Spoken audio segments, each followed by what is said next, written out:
भारत और मालदीव के बीच विवाद लगातार बढ़ता जा रहा है।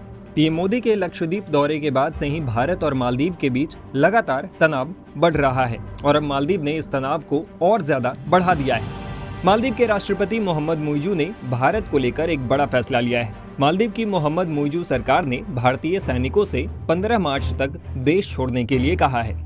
मालदीव के विदेश मंत्रालय ने बताया है कि दोनों देश भारतीय सैनिकों की वापसी की प्रक्रिया शुरू करने को लेकर तैयार हो गए हैं। हालांकि भारतीय विदेश मंत्रालय की तरफ से जारी बयान में भारतीय सेना की वापसी को लेकर दी गई डेडलाइन का जिक्र नहीं किया गया है।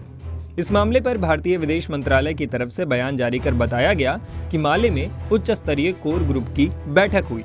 इस मामले पर भारत और मालदीव विवाद के बीच मालदीव में भारतीय उच्चायोग के अधिकारियों ने राजधानी माले में 14 जनवरी को विदेश मंत्रालय के अधिकारियों से मुलाकात की। ये बातचीत मालदीव के विदेश मंत्रालय के मुख्यालय में हुई। मीडिया रिपोर्ट्स के मुताबिक राष्ट्रपति मुइज़ू के रणनीति संचार कार्यालय के मंत्री इब्राहिम खलील ने इस मामले पर बताया है कि बैठक उच्च स्तरीय कोर समूह के स्तर की थी। मीडिया रिपोर्ट्स में बताया गया है कि अलग अलग सैन्य समझौतों के तहत भारत सरकार वहां से मिलिट्री को हटाने की प्रक्रिया तेज करने पर राजी हो गई है। मीडिया रिपोर्ट्स में ऐसा बताया जा रहा है कि दिसंबर में दुबई में हुए COP28 सम्मेलन में मालदीव के राष्ट्रपति मुइज़ू और भारतीय प्रधानमंत्री नरेंद्र मोदी के बीच मुलाकात हुई थी।